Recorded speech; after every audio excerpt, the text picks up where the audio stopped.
ناظرین، مدینہ منورہ کی مبارک سرزمین پر ایک ایسا باغ آج بھی موجود ہے جو 1400 سال پہلے نبی اکرم صلی اللہ علیہ وآلہ وسلم کے مبارک ہاتھوں سے لگایا گیا تھا۔ یہ وہ مقام ہے جو ایمان، قربانی اور آزادی کی لازوال داستان اپنے دامن میں سمیٹے ہوئے ہیں۔ مزرعہ سلمان فارسی رضی اللہ تعالیٰ عنہ نہ صرف اسلامی تاریخ کا زندہ شاہکار ہے بلکہ عشق رسالت صلی اللہ علیہ وآلہ وسلم کی عملی مثال بھی ہے۔ سیدنا سلمان فارسی رضی اللہ تعالیٰ عنہ ایرانی نسل تھے۔ پیدائشی نام مابا بن یوشخشان تھا۔ ایران کے علاقے قازرون میں پیدا ہوئے، مگر دین حق کی تلاش نے کم عمری ہی میں آپ کو گھر سے نکلنے پر مجبور کر دیا تھا۔ کئی ممالک کی خاک چھانی، 10 سال غلامی کا طوق گلے میں ڈالا گیا، لیکن جستجو کا سفر جاری رہا۔ آخرکار مدینہ منورہ پہنچے اور وادی قرہ کے یہودیوں نے انہیں خرید لیا۔ اسی دوران آفتاب نبوت کی کرنوں نے یثرب کو منور کر دیا تو مابا کی قسمت بھی جاگ اٹھی۔ انہیں وہی گھورے مقصود بڑھاپے میں جا کر ہاتھ آیا جس کی تلاش میں لڑکپن میں ایران سے نکلے تھے۔ قبول اسلام کے بعد وہ مابا سے سلمان بن گئے اور غلامی سے نجات کی تقویدوش شروع کر دی۔ یہودی آقا نے شرط لگائی تھی کہ تمہیں آزادی اس صورت میں ملے گی جب تم ایک باغ آباد کرو گے۔ زیر نظر ویڈیو میں جو باغ دکھائی دے رہا ہے یہ وہی مزرعہ سلمان فارسی ہے جس پر رسول اللہ صلی اللہ علیہ وآلہ وسلم نے سیدنا سلمان فارسی رضی اللہ تعالیٰ عنہ کو غلامی سے آزاد کرنے کے لیے 300 کھجوریں لگائی تھی۔ سوشل میڈیا پر مدینہ منورہ سے تعلق رکھنے والے مدنی تاریخ کے ماہر محمد عبدالعزیز الحسیبانی نے اس باغ کی ایک ویڈیو بنائی اور چلائی ہے۔ یہ باغ مسجد قباء کے قریب واقع ہے۔ دلچسپ بات یہ ہے کہ رحمت دو عالم صلی اللہ علیہ وآلہ وسلم کے لگائے گئے یہ درخت اب بھی تر و تازہ پھل دے رہے ہیں۔ سبحان اللہ۔ حضرت سلمان فارسی رضی اللہ تعالیٰ عنہ نبی اکرم صلی اللہ علیہ وآلہ وسلم کے پاس آپ کی مدد اور مشورہ لینے آئے۔ ان کا آقا جو کہ بنی قریظہ کا یہودی تھا نے انہیں مدینہ کے جنوب میں اپنی جائیداد پر اتنی محنت سے کام کرتے ہوئے رکھا کہ وہ کبھی بھی مسلمانوں کے ساتھ قریبی رابطہ نہیں رکھ سکے۔ ان کے لیے بدر یا احد یا کسی اور غزوے میں شرکت کرنا ممکن نہ تھا۔ حضرت سلمان فارسی رضی اللہ تعالیٰ عنہ نے اپنے مالک سے پوچھا کہ انہیں آزاد کرنے کی کیا قیمت ہوگی، لیکن قیمت حضرت سلمان فارسی رضی اللہ تعالیٰ عنہ کی طاقت سے کہیں زیادہ تھی۔ آقا نے کہا کہ تمہیں 40 اونس سونا دینا پڑے گا اور 300 کھجوریں بھی لگانی ہوگی۔ نبی اکرم صلی اللہ علیہ وآلہ وسلم نے حضرت سلمان رضی اللہ تعالیٰ عنہ کی مدد کا بیڑا اٹھایا۔ نبی کریم صلی اللہ علیہ وآلہ وسلم نے حضرت سلمان فارسی رضی اللہ تعالیٰ عنہ سے فرمایا کہ اپنے مالک سے سونا ادا کرنے اور درخت لگانے کا معاہدہ لکھو۔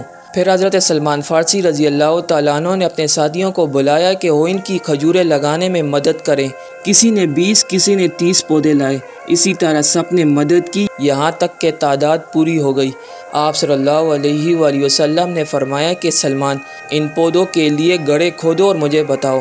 صحابہ نے زمین تیار کرنے میں حضرت سلمان فارسی رضی اللہ تعالیٰ عنہ کی مدد کی اور رسول اللہ صلی اللہ علیہ وآلہ وسلم نے 300 پودے اپنے دستے مبارک سے لگائے اور اللہ کے حکم سے سب نے فوراً جڑ پکڑ لی اور پھلے پھولے۔ سونے کی شرط بھی رکھی گئی تھی 40 اونس۔ ایک معجزہ یہ ہوا کہ ایک کان سے مرغی کے انڈے جتنا سونے کا ٹکڑا ملا جس کا وزن بالکل 40 اونس نکلا۔ اسے رسول اللہ صلی اللہ علیہ وآلہ وسلم کی خدمت میں لایا گیا اور آپ صلی اللہ علیہ وآلہ وسلم نے اسے حضرت سلمان فارسی رضی اللہ تعالیٰ عنہ کو دے دیا اور فرمایا کہ اس کی قیمت سے آزادی خرید لو۔ یہ وزن ٹھیک 40 اونس تھا۔ حضرت سلمان فارسی رضی اللہ تعالیٰ عنہ نے اپنے یہودی آقا کو دیا اور اس طرح وہ آزاد ہو گئے۔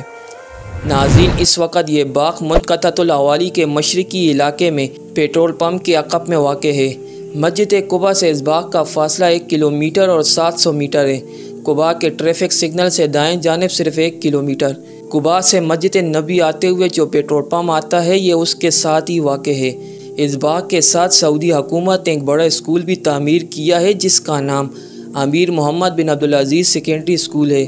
وزارت سیاحت نے باغ کو چاروں اطراف سے خاردار تار لگا کر محفوظ کیا ہے، تاہم باغ میں واقع مسجد کا راستہ کھلا ہے۔ الدکتور عبدالعزیز عبدالرحمن کاکی نے اپنی کتاب الدکتور المنصور فی بیان معالم مدینۃ الرسول فی العہد النبوی میں لکھا ہے کہ عجیب بات ہے کہ یہ باغ اسی طرح موجود ہے جس طرح رسول اکرم صلی اللہ علیہ وآلہ وسلم کے مبارک زمانے میں تھا۔ یہاں کے کنویں کا پانی بھی اسی آب و تاب سے بہہ رہا ہے۔ اس باغ کو المسیب کہا جاتا ہے۔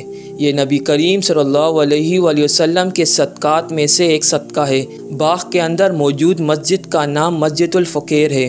ناظرین، رسول اکرم صلی اللہ علیہ وآلہ وسلم حضرت علی المرتضیٰ رضی اللہ تعالیٰ عنہ کے ہمراہ اس مسجد میں تشریف لائے ہیں۔ اس کنویں کے پانی سے وضو فرمایا تھا اور یہاں نماز پڑھی ہے۔ پتھروں کی بنی اس مسجد کی اب صرف دیواریں باقی ہیں، تاہم باغ کے زائرین یہاں اب بھی نماز پڑھتے ہیں۔ 500 سال قبل مدینہ منورہ کے سب سے بڑے مورخ الامام السمہودی نے اپنی مشہور کتاب وفاء الوفا اخبار دار المصطفیٰ میں بھی اس باغ کا ذکر کیا ہے، اور اتنا طویل زمانہ گزرنے کے باوجود باغ سرسبز و شاداب اور درختوں کے تر و تازہ ہونے پر تعجب کا اظہار کیا ہے۔ فرماتے ہیں کہ یہاں کا کوئی درخت نہیں سوکھتا، ایسا بھی نہیں ہوتا کہ کسی درخت میں پھل نہ لگے۔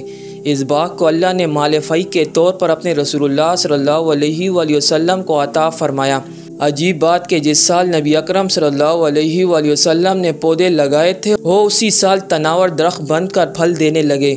حالانکہ کھجور کے پودے کو پھل دینے میں کئی سال لگتے ہیں، تاہم ان 300 پودوں میں سے ایک پودے نے پھل نہیں دیا تو نبی اکرم صلی اللہ علیہ وآلہ وسلم نے اسے بھی اکھیڑ کر دوبارہ لگا دیا، اس نے بھی اسی سال پھل دیا۔ عرب میڈیا کی رپورٹ کے مطابق چونکہ اس باغ کے درخت خود حضور اکرم صلی اللہ علیہ وآلہ وسلم نے اپنے دست مبارک سے لگائے تھے، اس لیے اس کے کھجوروں کی قیمت بھی مدینہ منورہ کی عام کھجوروں سے بہت زیادہ ہے اور ان کی کوالٹی بھی بہت عمدہ ہے۔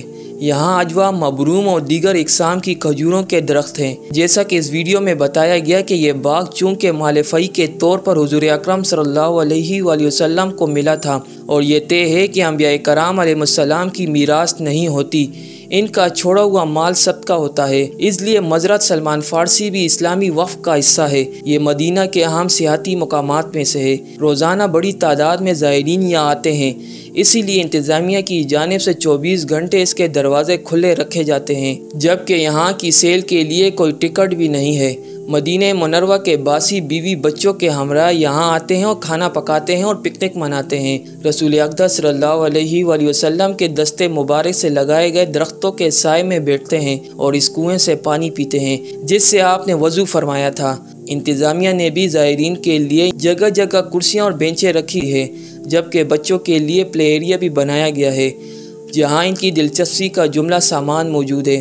باغ کی حفاظت، درختوں کو پانی دینے اور کاٹ چھانٹ کے لیے ایک پوری ٹیم موجود ہے۔ محسن انسانیت صلی اللہ علیہ وآلہ وسلم کی برکت سے یہاں کی آب و ہوا بھی نہایت فرد بخش ہے، سخت گرمی میں بھی حدت کا احساس نہیں ہوتا۔ سعودی گیٹ کے کالم نگار محمد ذکی کا کہنا ہے کہ مزرعہ سلمان فارسی مدینہ منورہ کا اہم ترین مقام ہے، مگر افسوس کہ زائرین اس کی اہمیت کا خیال نہیں رکھتے۔ پلاسٹک کی تھیلیوں سمیت اپنے ساتھ لایا ہر قسم کا کچرا یہاں پھینک جاتے ہیں۔ ہمیں اس کی صفائی اور ماحولیات کے حوالے سے غفلت کا مظاہرہ نہیں کرنا چاہیے۔ مدینہ منورہ کی بلدیہ اور وزارت اوقاف نے زائرین کی سہولت کے لیے ہر ممکن اقدامات کر رکھے ہیں۔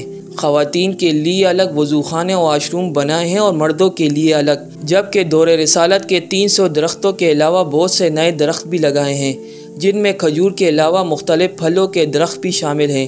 محمد ذکی کے بقول مزرعہ سلمان فارسی کی تاریخی، دینی اور سیاحتی اہمیت تو مسلم ہے، لیکن اس کی ایک اہمیت اقتصادی بھی ہے کہ یہاں کی عمدہ ترین کھجور نہ صرف مدینہ منورہ کی مارکیٹ میں بکتی ہے بلکہ پورے ملک میں اس کی مانگ ہے۔ اب تو اسے بیرون ممالک بھی بھیجا جاتا ہے کیونکہ یہ دنیا کا واحد پھل ہے جو رسول اقدس صلی اللہ علیہ وآلہ وسلم کے مبارک ہاتھوں سے لگے درخت سے اترا ہے۔ اس باغ کے پھلوں کی قیمت وزارت اوقاف کے اکاؤنٹ میں جمع ہوتی ہے اور اسے اسی مصرف میں خرچ کیا جاتا ہے جو دیگر صدقات رسول صلی اللہ علیہ وآلہ وسلم کا مصرف ہے۔